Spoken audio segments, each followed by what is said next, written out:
దేవునికి స్తోత్రం కలుగునుగాక.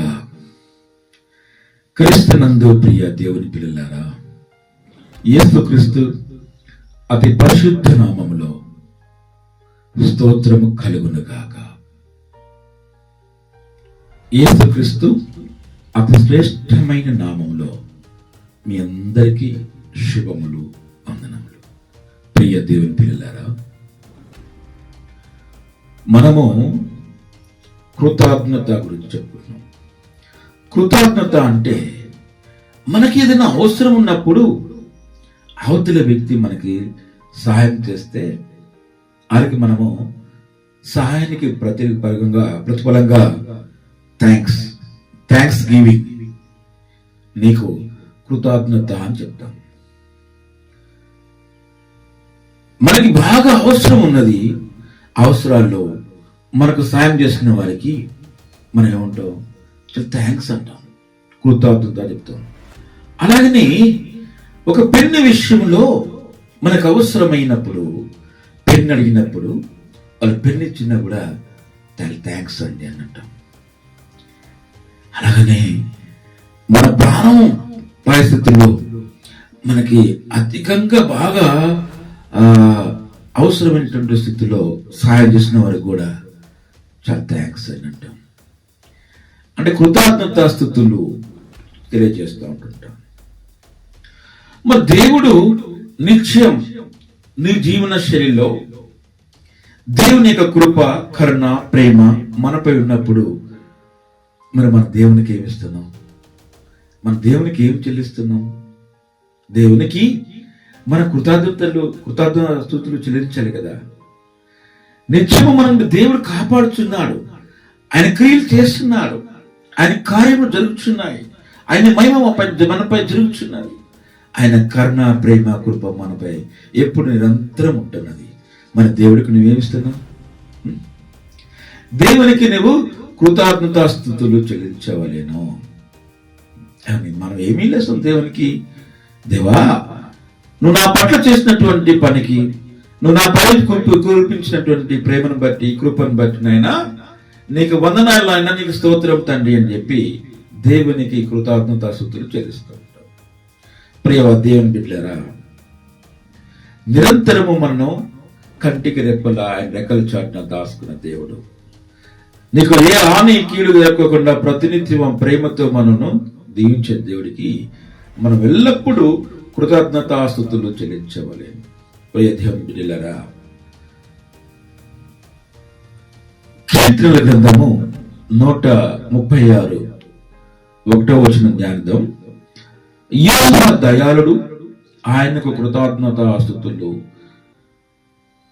చెల్లించుడి, ఆయన కృప నిరంతరముండును. అలానే దేవుడి యొక్క కృప, ఆయన దయాళుడు అంటే చాలా ప్రేమ గలవాడు, చాలా కరుణామయుడు, కృప గలవాడు, దీవించగలవాడు, ఆస్వాదించేవాడు, మన ఆయుష్నిచ్చేవాడు. ఆ దేవునికి మనం నిరంతరము కృతజ్ఞతాస్తుతులు చెల్లించవలేను. ఈ దినము మనది, రేపటి దినము మనది కాదు. నిత్యం మన దినముని, మన యొక్క ఆయుష్ని పెంచేటువంటి దేవునికి ఉదయం లేవగానే, అయ్యా నీ కృపను బట్టి నాయన నాకు ఈరోజు మళ్ళీ ఒక ఆయుష్ని పెంచావు, ఈ ప్రపంచాన్ని చూడగలుగుతంటే మరి మార్గాన్ని ఇచ్చావయ్యా, నీకు కృతజ్ఞతాస్తుతులు అని చెప్పి దేవునికి ఎల్లప్పుడూ మన కృతజ్ఞతాస్తుతులు తెలియపరచాలి. ఆయన కృపగలవాడు, దయగలవాడు. కాబట్టి మనపై చూపించిన కృపను బట్టి, మనపై చూపిస్తున్నటువంటి కరుణ బట్టి మరి దేవునికి కృతజ్ఞతాస్తుతులు చెల్లించవలేను. ప్రియ దేవుని బిడ్డలారా, ఒక గ్రామంలో ఒక ధనికుడు తనకి 93 సంవత్సరాల వయసు గల ఒక పెద్ద ఆయన తన గేట్ తీసుకొని రోడ్డు మీదకి ఇట్లా వస్తాడు. వచ్చిన తర్వాత ఒక అటుగా రోడ్డు మీద నుంచి గేదెలు వెళ్తా ఉన్నాయి. ఒక గేదె వచ్చి అతన్ని బలంగా తాకితే వాళ్ళ పెద్ద అయినా కింద పడిపోతాడు. కింద పడిపోయిన పెద్ద ఆయనకి స్పృహ కోల్పోతాడు. తన కంగారు వేసింది ఏదో జరిగిందని. 93 సంవత్సరాలు ఉన్న వయసు ఉన్నటువంటి పెద్ద ఆయనకి గేదెలు తలగటంతో కింద పడిపోగానే తన స్పృహాన్ని కొద్దిగా కోల్పోయి తనకు కంగారుగా ఉండటం జరిగింది. అది గమనించిన తన కుమారులు వెంటనే తన తండ్రిని ఆసుపత్రిలో జాయిన్ చేస్తారు. అన్ని పరీక్షలు చేసిన తర్వాత డాక్టర్ అంటాడు, మీ నాన్నగారు 24 అవర్స్ మరి హాస్పిటల్ని అబ్జర్వేషన్ ఉండాలి, 24 గంటల్లో ఆక్సిజన్ ఇవ్వాల్సిన పరిస్థితి ఏర్పడిందని చెప్పి అంటాడు. 24 గంటలు అతనికి ఆక్సిజన్ ఇవ్వాల్సిన పరిస్థితి ఏర్పడింది. ఆక్సిజన్ ఇస్తారు. ఆక్సిజన్ ఇచ్చిన తర్వాత 24 గంటల తర్వాత అతనికి కొద్దిగా స్పృహ వచ్చింది. డాక్టర్ వచ్చి డిశ్చార్జ్ చేస్తాడు. అయ్యా, మీ నాన్నగారిని డిశ్చార్జ్ చేయొచ్చు, బాగానే ఉందన్నాడు. కానీ ఆ బిల్లు వేసుకొని వచ్చిన తర్వాత ఆ బిల్లు ఏముందంటే 25,000 రూపాయల బిల్లు ఉంది. అదేంటి సార్ 25,000 రూపాయల బిల్లు అని అన్నప్పుడు అక్కడ ఉన్నటువంటి సిస్టర్ మొత్తం ఎక్స్ప్లెయిన్ చేస్తూ ఉంటాడు. అయ్యా, బెడ్ ఛార్జ్ ఇది, మన మెడిసిన్ ఛార్జ్ ఇది, డాక్టర్ ఫీజు ఇది, నీ టెస్టులు, హార్ట్ సంబంధించిన అన్ని పరీక్షలు జరిగితే నీకు 25,000 అయినాయి. కానీ ఒక 6,000 మట్టుకి మీ నాన్నగారికి 24 అవర్స్ 24 గంటలు ఆక్సిజన్ ఇచ్చామయ్యా. ఆక్సిజన్ ఇస్తే దాని ఖర్చు వచ్చేసి 6,000. అంటే ఒక 24 గంటలకి ఆక్సిజన్కి అయిన ఖర్చు 6,000 రూపాయలు. అలా పెద్ద అంటాడు, నాయనా ఒకసారి ఆ చిట్టి అని తీసుకొని ఆ చిట్టిని చూసుకుంటూ కంటి అమ్మట వేడుస్తూ ఉంటున్నాడు. బాగా వేడుస్తున్నాడు. నానా పర్వాలేదు, నువ్వు కావాలని అది జరగాలని జరిగింది, నువ్వేనా వెళ్ళి చేసుకున్నావా, ఏదో జరిగింది ఎడకు అన్నప్పుడు కొడుకు అన్నప్పుడు, నాయన మన దగ్గర డబ్బు ఉందని కాదు లేకని కాదు, కానీ 6,000 రూపాయల గురించి నేను బాధపడుతుండే, అన్ని ఫీజు బాగానే ఉన్నాయన్నో 6,000 గురించి నీకు అంత బాధ అయిందని కొడుకు అడిగినప్పుడు చెప్తాడు, నాయన ఈ 6,000 రూపాయలు అనేది ఆక్సిజన్కి ఇచ్చినటువంటి ఖర్చు. దేవుడు మనం 24 గంటలకి 6,000 కడితే నాకు ఇప్పుడు 93 సంవత్సరాలు ఉన్నాయి. ఈ 93 సంవత్సరాలకి మరి రోజుకి ఎంత అయితే, నెలకి ఎంత అయితే, సంవత్సరానికి ఎంత, మరి 93 సంవత్సరాలకి నేను ఎంత దేవుడు చెల్లించవాలను. నాకు దేవుడు ఉచితంగా ఆక్సిజన్ ఇస్తున్నాడు.